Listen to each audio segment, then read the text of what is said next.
Nico Russo woke with a scream trapped halfway between his chest and his throat. His body arched above the mattress.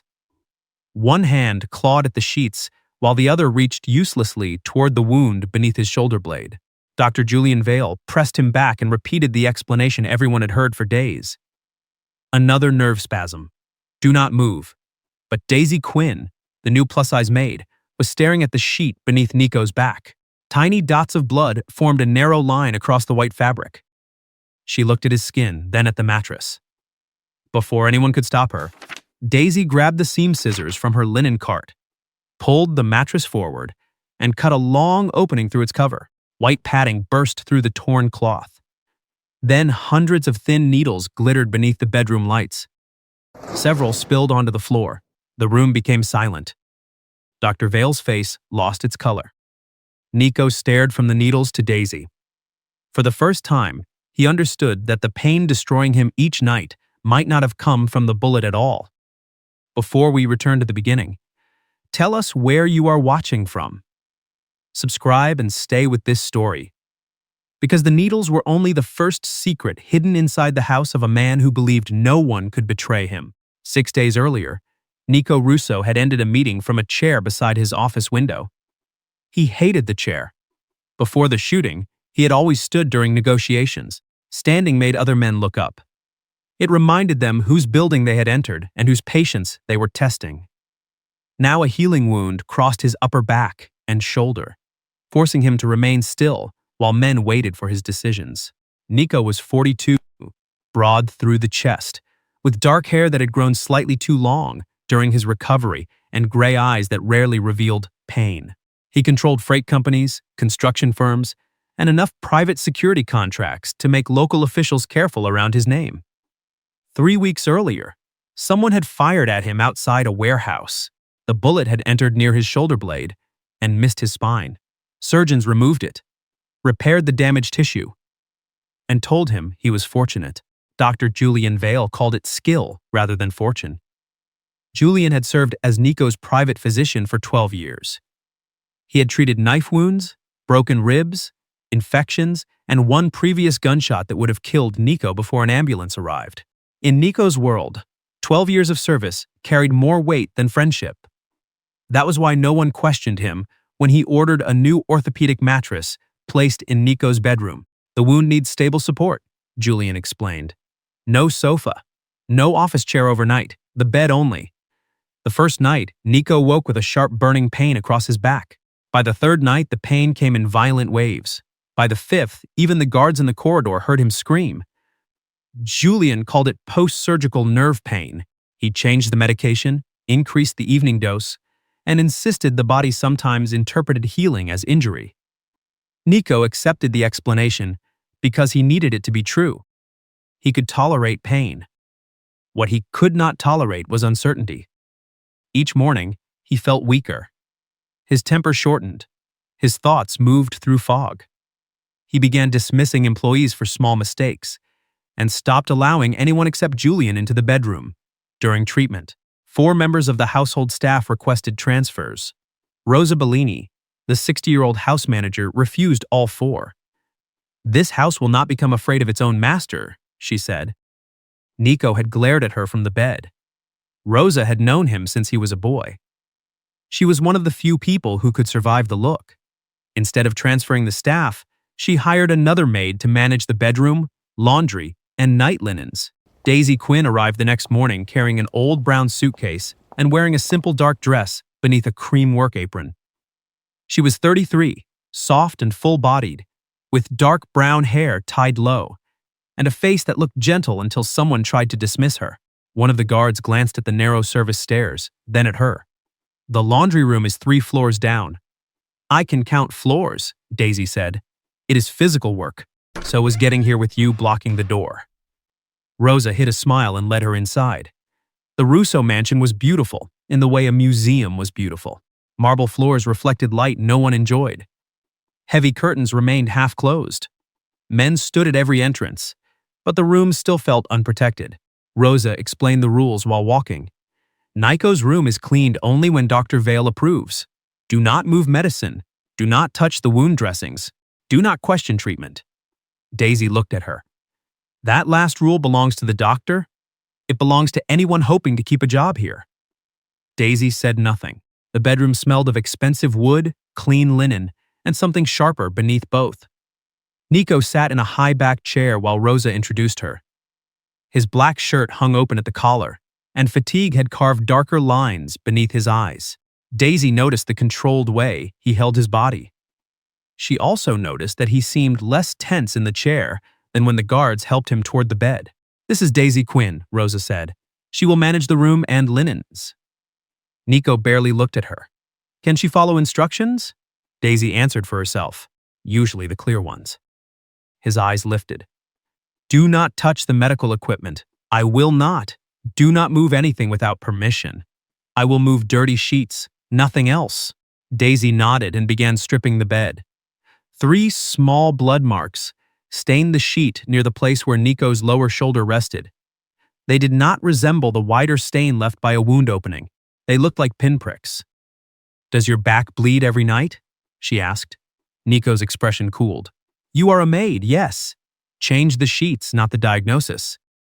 Daisy folded the stained section inward. "I did not diagnose anything," she finished without another question. But while fitting the clean sheet, her palm passed across several hard points beneath the mattress surface. They were tiny and irregular. When she pressed again, the sensation disappeared into the padding. Daisy stood still. Behind her, Julian entered carrying a leather medical bag. His hair was silver at the temples. His voice remained calm even when Nico's did not. "The room should be empty during treatment." Daisy stepped away from the bed. As she passed him, she noticed the same sharp antiseptic smell that lingered near the mattress seam. That night, Nico woke shortly after 2. The scream brought Daisy from the linen room before the guards reached the bedroom. Nico was twisted on the mattress, sweat covering his face. Julian held a syringe near his arm. "Keep him still," the doctor ordered. 2 guards pressed Nico's shoulders carefully into the bed. His pain worsened the moment his back touched the mattress. Daisy saw it. "Move him to the chair." Julian did not look at her. "Leave. He is worse when you press him down. He is experiencing a nerve reaction." Nico's jaw clenched. "Do what he says." Daisy obeyed, but she remained outside the open door. After the injection, the guards helped Nico into the chair while the bed was changed. Within minutes, his breathing slowed. Julian credited the medication. Daisy looked at the untouched mattress. The next morning, the new sheet carried another row of tiny blood spots. She asked Rosa where the mattress came from. "Delivered by a medical supplier." "Who ordered it?" "Dr. Vale." "Did anyone inspect it?" Rosa's expression warned her to stop. Daisy lowered her voice. "He screams in the bed. He sits in that chair and the pain settles. The doctor says the medicine is working. The medicine should work whether he is sitting or lying down." Rosa looked toward the corridor. "You are not a nurse." "No. I know beds."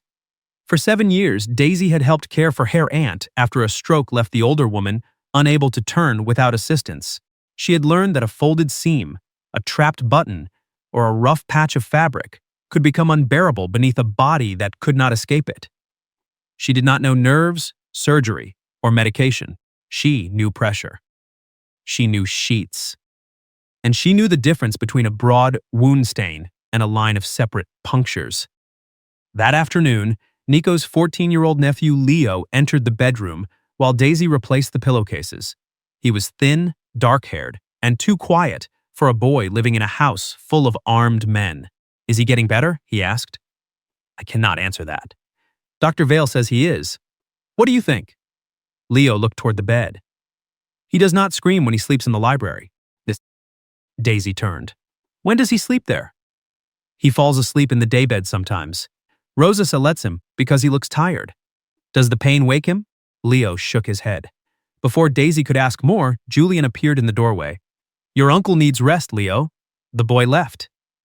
Julian watched Daisy smooth the sheet. "You are asking many questions. I am learning the house. Learn quietly." His tone remained polite. That made the threat clearer. On the 3rd night of Daisy's employment, Nico woke before midnight with another burning pain. Julian increased the medication. The next morning, Nico could barely remain awake through breakfast. Daisy changed the linen while he sat near the window. She ran her hand across the mattress again. This time, she felt several sharp points close together. She pressed harder. Something pricked her finger through the fabric. A bright bead of blood appeared. Daisy stared at it. When she looked up, Julian was watching from the door. "Problem?" he asked. She closed her hand. "A rough seam. I will have the supplier replace it. Today?" "When appropriate." He crossed the room and placed a fresh bottle of tablets beside Nico's water. Daisy watched him leave. She showed the pinprick to Rosa. Rosa's confidence finally weakened. "We could remove the top layer," she said. "It is beneath the top layer. Cutting that mattress without permission could cost both of us our jobs. If I am wrong, I deserve to lose mine. And if you are right?" Daisy looked toward Nico's closed door. "Then someone deserves to lose more than a job." Rosa allowed her to remove the removable topper. Beneath it, the mattress surface looked smooth. The hard points remained. That evening, Daisy placed a seam scissors beneath the folded towels on her linen cart. She promised herself she would use it, only if the pain returned. Shortly after 1 in the morning, Nico's scream shook the hallway. Daisy ran into the room. He was half upright, one arm braced against the headboard. Fresh dots of blood spread across the back of his shirt. Julian prepared another injection. "Wait," Daisy said. No one stopped. The guards lowered Nico toward the mattress. He cried out before his body fully touched it. Daisy pulled the sheet away. A line of tiny red marks crossed his skin. "Get him off the bed!" Julian turned sharply. "Leave this room. The bed is hurting him." "The bullet damaged nerves. You are frightening the patient." Nico's face twisted with pain. "Give me the injection." Daisy looked at him, then at the mattress. She understood that no permission was coming. She grabbed the scissors. Rosa entered just as Daisy pulled the mattress several inches off the frame. "What are you doing?" "Finding the part everyone keeps lying about." Daisy drove the tip of the scissors into the outer fabric and cut. Julian moved first. "Stop her!" Leo appeared behind Rosa. The guards hesitated, unsure whether to obey the doctor, the house manager, or the bleeding man on the bed. Daisy cut a longer opening. White padding pushed outward. She reached beneath it and lifted. The first needles appeared in a tight row, fixed beneath the upper layer with their points angled toward the surface. Rosa gasped. Daisy pulled again. Dozens broke loose and scattered across the floor. Then hundreds followed, flashing beneath the chandelier as they struck the wood. No one moved. Nico stared at the ruined mattress. Julian's hand lowered slowly from Daisy's shoulder. Leo whispered, "He was sleeping on that?" Daisy looked at Nico's back. The pattern of needles matched the pattern of blood. Julian recovered first. "This is deliberate sabotage." Daisy faced him. "Yes, by someone with access to this room." "Also yes." His eyes narrowed. "You have been here 3 days." Rosa stepped between them. She did not order the mattress. Nico's voice came rough from the chair. "Everyone out except Rosa, Julian, and Daisy." The guards removed Leo and closed the door. Nico looked at the needles. "How long?" Daisy understood the question. "Long enough to explain the marks." Julian shook his head. "The mattress may have intensified the pain, but it does not explain all of it. Your nerve injury is real. Was this your mattress?" Nico asked. "I prescribed the model. I did not pack it. Who delivered it?" "My supplier." Daisy saw how quickly the answers arrived. Nico saw it too. But 12 years of trust did not disappear, because one mattress had been opened. "Replace the bed," he ordered Rosa. "Seal this room. No one touches those needles." Julian nodded. "And your medication?" Nico looked at Daisy. She did not tell him what to do. "I am not his doctor," she said. Julian's mouth tightened. Nico accepted the injection, but he did not return to the bed. He slept on the daybed in the private library. That night, he woke twice from the healing wound, but he did not scream. The difference frightened him more than the pain. By morning, he sat near the library window with a blanket across his legs. Daisy entered, carrying tea. "So it was the bed," he said. "It was at least part of it. You enjoy being careful with your answers. I enjoy being correct." Nico studied her. Most people either feared him or tried to impress him. Daisy did neither. She set the tea on the table and adjusted the blanket only after asking whether he wanted it moved. "Why did you cut it?" he asked. "Because it pricked my finger. You risked your employment over one pinprick. No, over the blood on your back." She turned to leave. "Daisy." It was the first time he used her name. She looked back. "Thank you." The words seemed unfamiliar in his mouth. She nodded once and left him with the tea. The household began examining everything connected to the bedroom. Rosa reviewed delivery records. The security team checked entrances and staff schedules.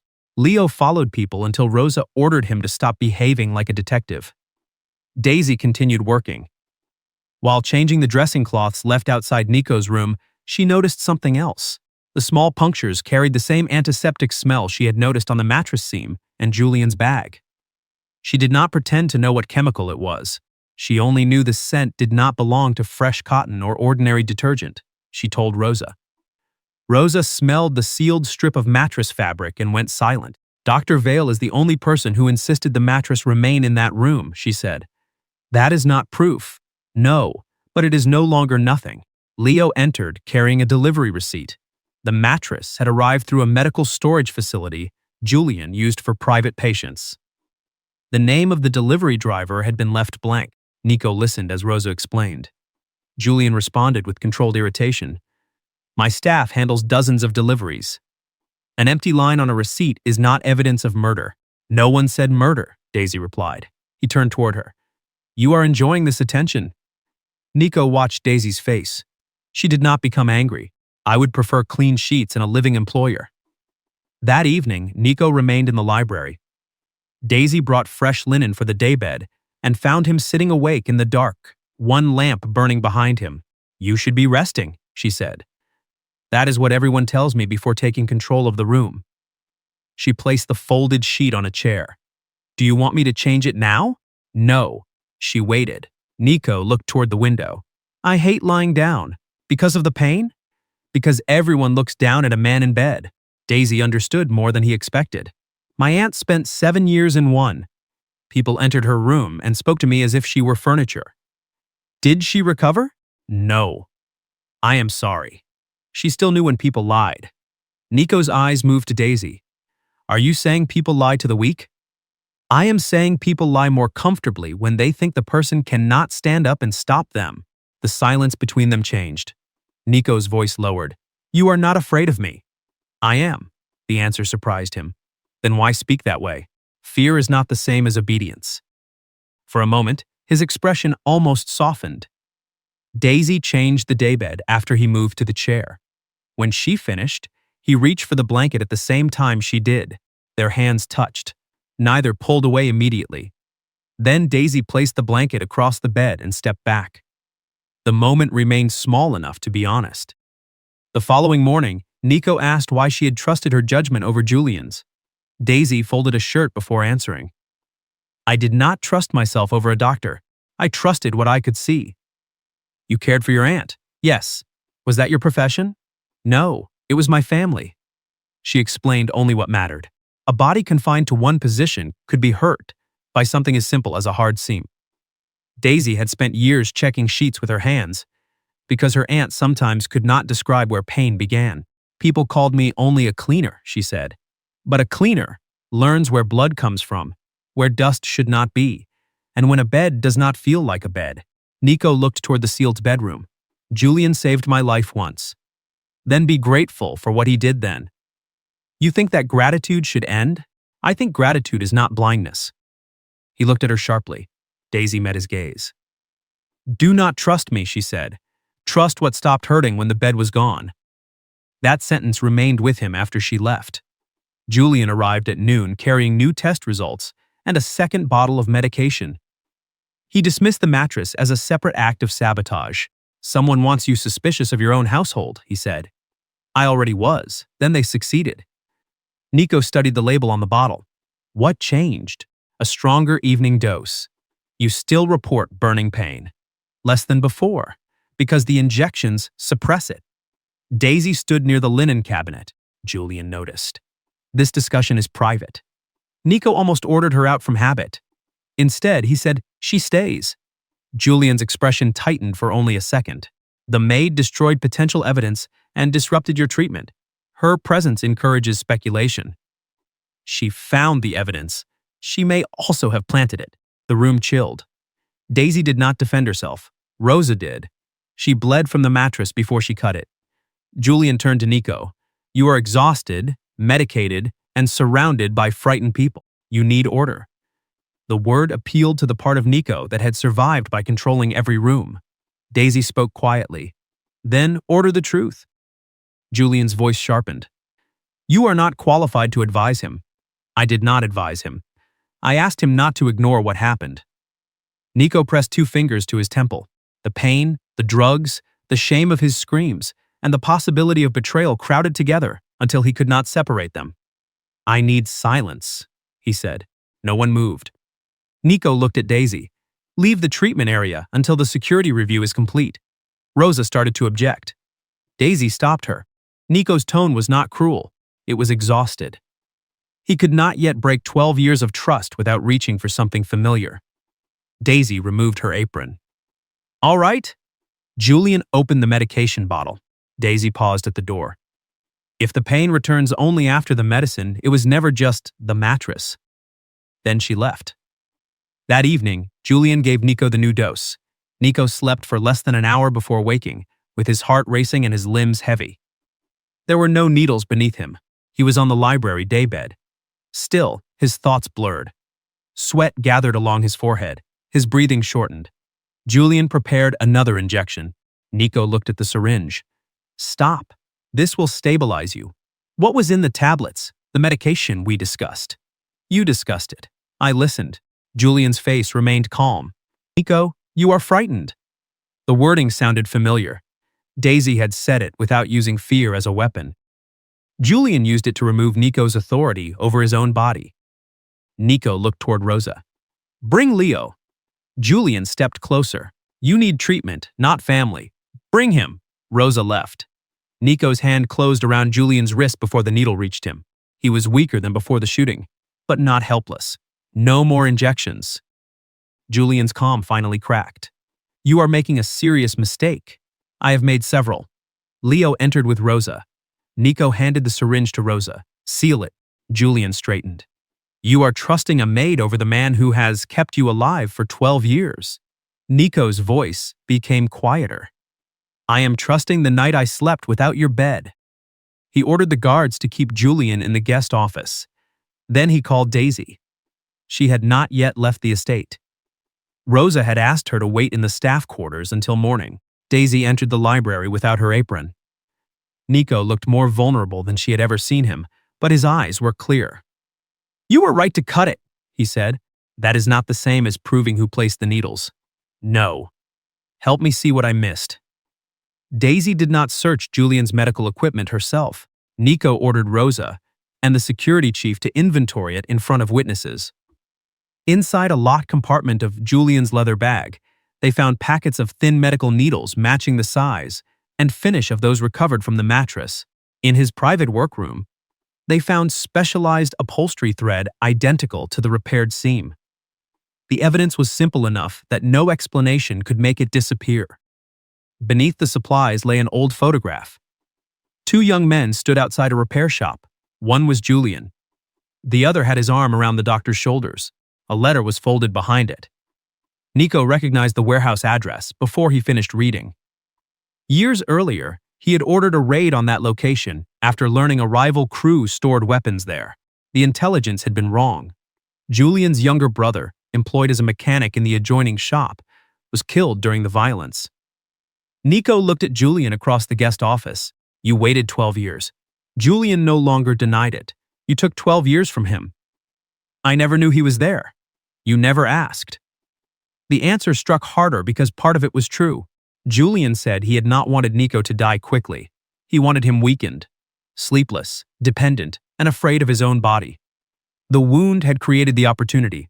The mattress created pain.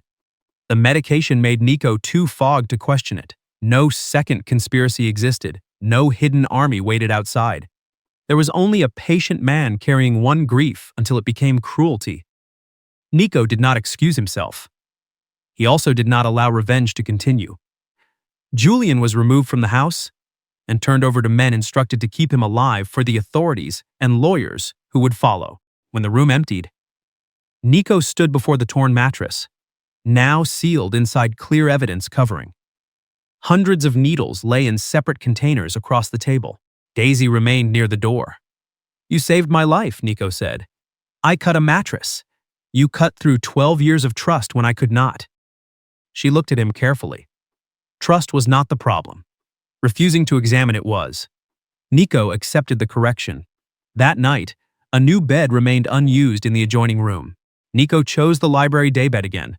Daisy brought clean linen, set a glass of water on the table, and prepared to leave. "Stay," he said. She turned. He added, "Not to serve. I do not think I will sleep if the room is empty." Daisy pulled a chair near the window. They did not speak about gratitude, fear, or what might grow between them. Nico lay down. For the first time in weeks, he closed his eyes without wondering what waited beneath him. When he woke at dawn, Daisy was asleep in the chair with one hand beneath her cheek. He covered her with the blanket she had brought for him. At breakfast the next morning, Nico noticed Daisy had left her own tea untouched. While watching whether he could lift his cup without pain, he moved the cup himself, then slid a second plate toward her. Daisy hesitated before taking the chair. Nothing was said about the night before. Still, when Nico asked Rosa to move Daisy's place setting beside his, no one mistook the gesture for ordinary gratitude. Several weeks later, Nico's wound continued healing under the care of a new medical team. The nerve pain had not vanished, but the violent nightly attacks were gone. His strength returned as the unnecessary medication left his system. Leo stopped waiting outside the bedroom each night. Rosa replaced every mattress in the private wing, not because they were dangerous, but because no one wanted to keep the old fear inside the house. Daisy remained. Her duties still included linen, rooms, and the quiet work powerful people often failed to notice. But Nico no longer allowed anyone to call her invisible. One late morning, she brought coffee to the breakfast room and stepped back after filling his cup. Nico pulled out the chair beside him. "Sit. I am working. So am I. That has never stopped you from sitting." A faint smile touched his face. "I sleep better when honest people stay close." Daisy looked at the open chair, then at him. She sat. No declaration followed. No promise was forced into a moment that did not need one. Leo continued eating. Rosa pretended not to notice. Nico placed a plate in front of Daisy before serving himself. Sometimes healing begins with medicine. Sometimes it begins when someone believes a pain everyone else has explained away. And sometimes love begins when a man who trusts no one finally makes room at his table for the woman who dared to tear open the place where his enemies had hidden the truth. If this story touched your heart, share your thoughts below, subscribe, and join us for another story of danger, loyalty, revenge, and healing.